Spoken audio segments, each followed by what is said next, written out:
नमस्कार दोस्तों, मैं अखिल सिंह स्वागत करता हूं आपके अपने यूट्यूब चैनल सेटअप जीके में। दोस्तों, पीसीएस श्रृंखला की ये हमारी तीसरी वीडियो है और आशा करता हूं कि हमारी पहली दो वीडियो आपको बहुत ही लाभकारी और महत्वपूर्ण साबित हुई होंगी।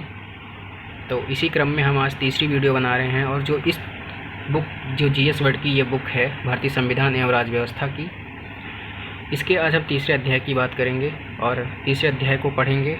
आइए देखते हैं कि इस बुक का तीसरा अध्याय क्या है। और ये बुक जो है हम लाइन बाय लाइन अध्याय वाइज पढ़ा रहे हैं, तो आपसे उम्मीद करूँगा कि आप हमारी सारी वीडियो को लाइन बाय लाइन पढ़ेंगे तो आपकी जो है पॉलिटी बहुत ही मजबूत हो जाएगी।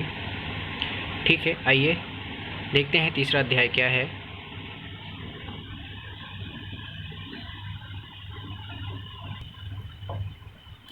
तीसरा अध्याय हमारा है भारतीय संविधान की प्रमुख विशेषताएं, अर्थात कि इस अध्याय में हम देखेंगे कि हमारे संविधान की विशेषताएं क्या क्या हैं।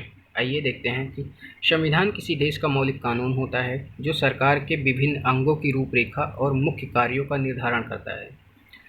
भारत का संविधान भारत की सामाजिक, आर्थिक व राजनीतिक परिस्थितियों के अनुरूप स्वरूप धारण किए हुए है। भारतीय संविधान में भले ही अनेक उपबंध विभिन्न देशों के संविधान से जो है लिए गए हैं, फिर भी कई ऐसे तत्व हैं जो इसे अन्य देशों से भी विभिन्न पहचान जो है प्रदान करता है। प्रमुख विशेषताएं क्या हैं हमारे भारतीय संविधान की जो अन्य देशों से जो है भिन्न जो है पहचान हमें प्रदान करता है। तो पहली विशेषता है कि विशाल संविधान है, विश्व का सबसे बड़ा जो है संविधान है।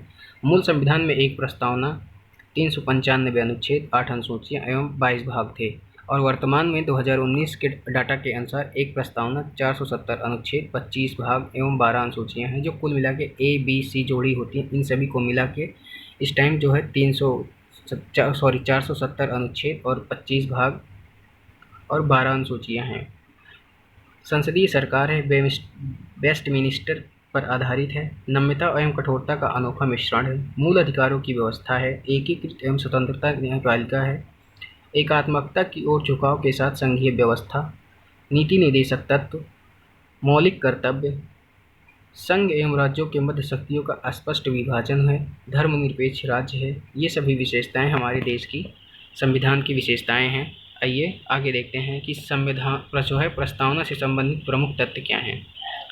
तो प्रस्तावना अथवा उद्देशिका की संकल्पना की प्रथम झलक जो है अमेरिकी संविधान में देखने को मिलती है और भारतीय संविधान निर्माताओं ने भी इसकी महत्ता को समझते हुए संविधान में इसे समाहित कर लिया है। 13 दिसंबर 1946 को जवाहरलाल नेहरू द्वारा प्रस्ताव जो है लाया गया था, जिस पर संविधान ने 22 जनवरी 1947 को स्वीकृति जो है प्रदान की थी। प्रस्तावना सर्वोच्च न्यायालय में परिवर्तनीय नहीं है, साथ ही इसमें कोई भी परिवर्तन अनुच्छेद 368 के तहत ही किए जा सकते हैं।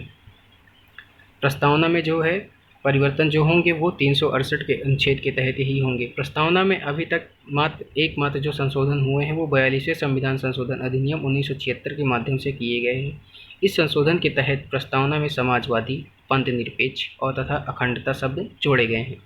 बेरूवाड़ीवाद जो 1960 में हुआ था, में प्रस्तावना को जो है संविधान का भाग नहीं माना गया था और केशवानंद भारती बनाम जो है भारत राज्यवाद था, जो इसमें 1973 में प्रस्तावना को जो है संविधान का भाग जो है स्वीकार किया गया था। गोलकनाथ बनाम पंजाब राज्यवाद में प्रस्तावना को भारतीय संविधान की या संविधान की मूल आत्मा कहा गया था। LIC ऑफ इंडिया वार्ड 1955 में प्रस्तावना को संविधान का आंतरिक हिस्सा माना गया था। और ये सभी जो वाद विवाद हुए हैं ये बहुत ही इम्पोर्टेंट है, ये परीक्षाओं में पूछे जाते हैं। और प्रस्तावना जो है गैर न्यायिक है, अर्थात न्यायालय में चुनौती नहीं दी जा सकती है। प्रस्तावना में सामाजिक, आर्थिक व राजनीतिक न्याय के इन तत्वों को 1917 की रूसी क्रांति से जो है लिया गया है। प्रस्तावना में स्वतंत्रता, समता और बंधुत्व के आदर्शों को जो है ये फ्रांस की क्रांति जो 1789 से 99 से बीच हुई थी से लिया गया है। प्रस्तावना के मूल तत्व की बात करें तो संविधान के अधिकार का स्रोत। प्रस्तावना के अनुसार संविधान भारत के लोगों से शक्ति अधिग्रहित करती है। भारत की प्रकृति की यानी भारत एक संप्रभु, समाजवादी, पर धर्मनिरपेक्ष, लोकतांत्रिक व गणतांत्रिक देश है। संविधान का उद्देश्य क्या है? तो संविधान का उद्देश्य है कि न्याय, स्वतंत्रता, समता व बंधुत्व संविधान के उद्देश्य हैं। आइए आगे देखते हैं। संविधान के लागू होने की तिथि क्या है, तो 26 नवंबर 1949 की तिथि को उल्लिखित करती है। स्मरणीय तथ्य की बात करें कि संविधान की जो विशेषताएं हैं उसमें हमें बहुत ही ज़रूरी बातें क्या हैं वो हमें याद रखनी है। तो आइए देखते हैं कि संविधान निर्माण के लिए संविधान सभा ने लगभग 60 देशों के संविधान का अध्ययन किया गया था। विधि का शासन, एकल नागरिकता, राष्ट्रपति की औपचारिक प्रधानता, विधि निर्माण एवं लोकसभा के प्रतिनिधिमंडल का सामूहिक उत्तरदायित्व ब्रिटिश संविधान से प्रेरित है। मूल अधिकार, स्वतंत्र न्यायपालिका, न्यायपूर्वावलोकन, उपराष्ट्रपति का पद, वित्तीय आपात तथा राष्ट्रपति पर महाभियोग की प्रक्रिया का प्रावधान अमेरिकी संविधान से लिया गया है। राज्य के नीति निर्देशक तत्व, राष्ट्रपति का निर्वाचक मंडल तथा राज्यसभा में सदस्यों का मनोनयन आयरिश संविधान से लिया गया है।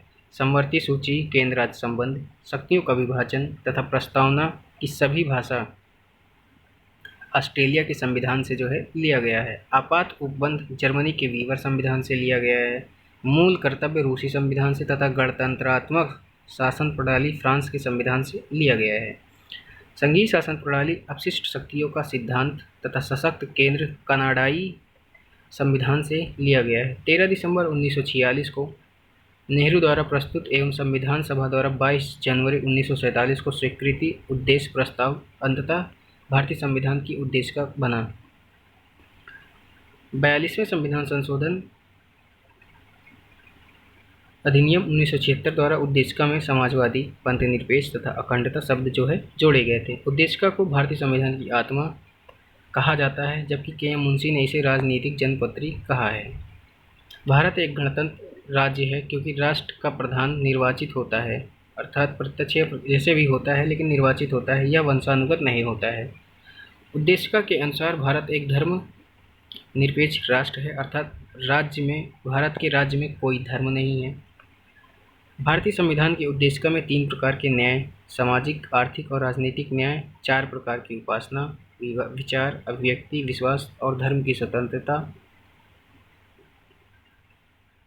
का वर्णन एवं प्रतिष्ठा और अवसर की समानता का वर्णन है।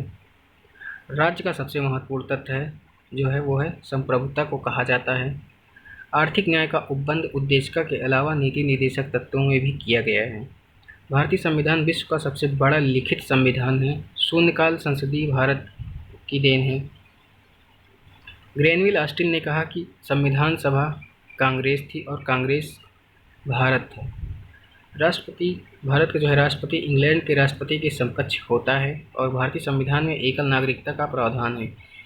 तो ये हमारी तीसरे अध्याय में जो बहुत ही महत्वपूर्ण होता है और इसमें से कुछ जो है क्वेश्चन हमेशा पूछे जाते हैं। तो ये तीसरा अध्याय यहीं पे ख़त्म होता है और जल्द ही हम आपको चौथे अध्याय की वीडियो प्रोवाइड करने वाले हैं। तो आशा करता हूँ कि आप जब तक इन तीनों वीडियो को और तीनों लेक्चरों को आप अच्छे से तैयार कर लीजिए ताकि आने वाले परीक्षाओं में आपको महत्वपूर्ण साबित हो सके। ठीक है, इसी के साथ वीडियो की समाप्ति होती है। धन्यवाद।